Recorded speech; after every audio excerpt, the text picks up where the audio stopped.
इन सब के बीच जरा यह भी जान लीजिए कि दरअसल सरकार जो है वो लगातार कोशिश कर रही है कि किसानों की मांगों को समझा जाए और उसका हल निकाला जाए, और इसके लिए बाकायदा मंथन का भी दौर जारी है। कई मंत्रियों की पहले बैठक हो रही थी, लेकिन आज काफी ज्यादा अहम दिन रहा क्योंकि खुद प्रधानमंत्री नरेंद्र मोदी ने आज किसानों की मीटिंग से पहले हाई लेवल मीटिंग बुलाई थी, और उस हाई लेवल मीटिंग में 4 बड़े मंत्री शामिल थे। ये आप देखिए कि वाणिज्य मंत्री पीयूष गोयल मौजूद थे, कृषि मंत्री नरेंद्र तोमर मौजूद थे, इसके अलावा रक्षा मंत्री राजनाथ सिंह मौजूद थे और गृह मंत्री अमित शाह मौजूद थे। प्रधानमंत्री ने इन 4 बड़े मंत्रियों से अपने घर पर वार्ता की, बातचीत की, और उस बातचीत में भी जाहिर सी बात है कि इससे पहले की जो बातचीत हुई थी, किसानों के साथ जो मीटिंग हुई थी, उसको भी प्रधानमंत्री ने बहुत अच्छी तरह से समझा होगा, उसके बारे में पूरी डिटेल ली होगी। उसके बाद किसानों की मांगों को समझकर उसके बारे में आगे कैसे हल निकाला जाए, उसका भी पूरा रोड मैप तैयार किया होगा। लेकिन बावजूद इसके आज जो मीटिंग हुई उसमें भी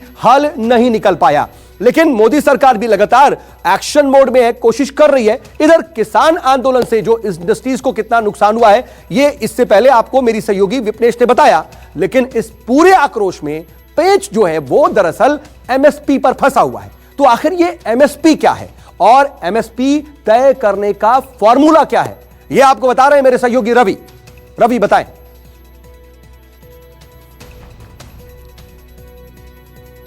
किसानों की मांगों में जो सबसे अहम मांग है वो यह है कि सरकार यह लिखकर दे दे कि उनकी फसलों की खरीद एमएसपी पर ही होगी। अब एक अहम सवाल यह है कि जिस एमएसपी पर इतना घमासान मचा हुआ है, आखिर वो होती क्या है। तो चलिए अब आपको समझाते हैं। एमएसपी यानी मिनिमम सपोर्ट प्राइस, ये दरअसल वो गारंटेड कीमत होती है जो किसान को उनकी फसल पर मिलती है, भले ही बाजार में उस फसल की कीमतें कम क्यों ना हो। और इसके पीछे की कोशिश और मंशा यह है कि बाजार में फसलों की कीमतों में होने वाले उतार चढ़ाव का किसानों पर असर ना पड़े और उन्हें अपनी फसल की न्यूनतम कीमत मिलती रहे और किसान किसी भारी नुकसान से बचे रहें। लेकिन इसका दूसरा पहलू जो दरअसल जमीनी पहलू है वो चिंताजनक है, क्योंकि असल में जमीन पर इसका फायदा कुछ ही किसानों को मिल पाता है। देश भर में महज 6% किसान, जी हां बिल्कुल सही सुना आपने, केवल 6% किसानों को ही एमएसपी का फायदा मिलता है, और इनमें भी सबसे ज्यादा किसान पंजाब और हरियाणा के ही हैं। और यही वजह है कि नए कानूनों का विरोध भी सबसे ज्यादा इन्हीं दोनों राज्यों में दिख रहा है। खैर, एमएसपी, इसका मकसद और जमीनी हकीकत समझने के बाद अब यह भी समझ लीजिए कि आखिरकार एमएसपी तय कौन करता है। तो किसी फसल पर कितनी एमएसपी होगी, उसको तय करने का काम commission for agriculture cost and prices यानी सीएसीपी करती है। सरकार असल में सीएसीपी की सिफारिश पर ही किसी फसल की एमएसपी तय करती है। मान लीजिए कि अगर किसी फसल की बम्पर पैदावार हुई है तो उसकी कीमतें गिर जाती हैं, तब एमएसपी किसानों के लिए फिक्स एश्योर्ड प्राइस का काम करती है। एक तरह से यह कीमतों के गिरने पर किसानों को बचाने वाली बीमा पॉलिसी की तरह है। आपको बताते चलें कि एमएसपी के तहत अभी 23 फसलों की खरीद की जा रही है, और इन 23 फसलों में धान, गेहूं, ज्वार, बाजरा, मक्का, मूंग, मूंगफली, सोयाबीन, तिल, कपास जैसी फसलें शामिल हैं। वही देश में किसानों की फसल और उसकी मेहनत का भुगतान करने के लिए सरकार इस वक्त 3 तरह के फॉर्मूले का इस्तेमाल करती है। आइए आपको तीनों फॉर्मूले का पूरा गुणा गणित समझाते हैं। फसल लागत का निकालने का फॉर्मूला नंबर 1, जी हां, यह मेथड क्या है, A2 मेथड। इस फॉर्मूले में किसान की ओर से किया गया सभी तरह का भुगतान, चाहे वो कैश में हो या किसी वस्तु की शक्ल, उसके खर्च को जोड़ा जाता है।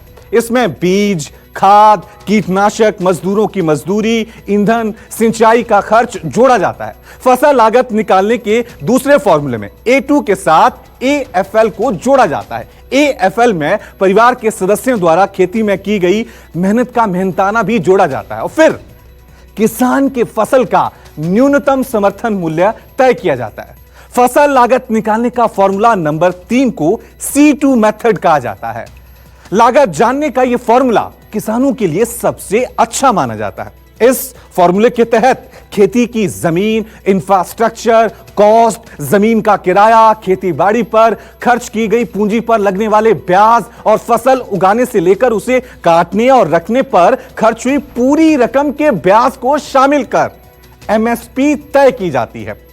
C2 फॉर्मूला से जोड़ी गई लागत A2 प्लस AFL फॉर्मूले के ऊपर होती है और यही वजह है कि कृषि कानून के खिलाफ आंदोलन पर उतरे किसानों ने अपनी मांग में स्वामीनाथन कमेटी के रिपोर्ट के आधार पर एमएसपी तय करने की मांग भी रखी है। आपको बता दें कि 18 नवंबर 2004 में स्वामीनाथन कमेटी का गठन किया गया था। जेनेटिक वैज्ञानिक MS स्वामीनाथन को इस कमेटी का अध्यक्ष बनाया गया था। इस आयोग ने तमाम समीक्षा के बाद अपनी 5 रिपोर्टें सौंपी। 4 अक्टूबर 2006 को स्वामीनाथन कमेटी ने 5वीं और अंतिम रिपोर्ट दी थी, लेकिन इस कमेटी की सिफारिशों को आज तक लागू नहीं किया गया है। किसानों और उनकी उपज को लेकर स्वामीनाथन कमेटी ने जो सिफारिशें सरकार को दी थी, उनके मुताबिक किसी फसल के प्रोडक्शन पर आने वाले कुल खर्च से 1.5 गुना ज्यादा किसानों को देने की बात कही गई थी। उपजाऊ और बेकार जमीनों को बांटने के लिए भी कमेटी ने सिफारिश की थी। कमेटी ने एग्रीकल्चर लैंड और जंगलों को नॉन एग्रीकल्चर यूज के लिए कॉर्पोरेट सेक्टर्स को देने पर रोक लगाने की बात कही थी। कमेटी ने जंगलों में आदिवासियों और चरवाहों को जाने की इजाजत दिए जाने की सिफारिश भी सरकार को दी थी। स्वामीनाथन कमेटी ने national land use advisory service का गठन किए जाने की सिफारिश की थी, ताकि लैंड यूज का फैसला पर्यावरण, मौसम और मार्केटिंग फैक्टर्स को ध्यान में रखकर किया जा सके। साथ ही एग्रीकल्चर लैंड की बिक्री को रेगुलेट करने के लिए मैकेनिज्म बनाए जाने की भी बात रिपोर्ट में कही गई थी। कमेटी के मुताबिक एग्रीकल्चर लैंड बेचने के लिए जमीन, प्रपोजल और खरीदार की कैटेगरी को ध्यान में रखे जाने की सिफारिश की गई थी। वहीं देश में एमएसपी को लेकर भी किसान और सरकार आमने सामने है। आइए अब आपको बताते हैं कि आखिरकार देश में कितने किसानों को एमएसपी का फायदा मिल रहा है। आंकड़ों के मुताबिक हर साल 14.5 करोड़ किसानों को एमएसपी का फायदा दिया जाता है। सालाना 6,000 करोड़ की योजना के तहत किसानों को मदद दी जाती है। देश में 14.5 करोड़ किसान परिवार हैं, जिसमें से गेहूं पर 43.33 लाख किसानों को एमएसपी का फायदा मिलता है। गेहूं पर पंजाब के 10.49 लाख किसानों को फायदा मिलता है। गेहूं पर हरियाणा में 7.80 लाख किसानों को फायदा मिलता है। देश के कुल किसानों में से 42% ज्यादा किसान पंजाब और हरियाणा से हैं। खरीफ सीजन में एमएसपी पर धान बेचने वाले किसान बढ़े हैं। आंकड़ों के मुताबिक 2015 से 2019 तक धान बेचने वाले किसानों में 70% का इजाफा हुआ है। 2016 से 2020 में भी किसानों की संख्या में काफी बढ़ोतरी दर्ज की गई। रबी सीजन में भी एमएसपी का लाभ लेने वाले किसान बढ़े हैं। इन किसानों की संख्या में 112% तक का इजाफा हुआ है। खरीफ सीजन 2021 के लिए अब तक खरीद शुरू नहीं हुई है, लेकिन जानकारों को उम्मीद है कि इस बार भी किसानों की संख्या में कोई कमी नहीं आएगी। नमस्कार, मैं हूं मानक गुप्ता।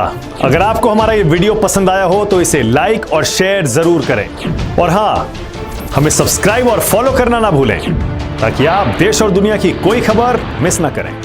चाहे कोई ब्रेकिंग न्यूज हो या कोरोना वायरस से जुड़ी कोई भी अपडेट, पॉलिटिक्स हो या आपकी जेब से जुड़ी कोई खबर, इलेक्शन की कोई न्यूज हो, कोई कंट्रोवर्सी हो या फिर कोई वायरल वीडियो, सब कुछ मिलेगा न्यूज़ 24 पर। तो जुड़े रहिए हमारे साथ और देखते रहिए न्यूज़ 24।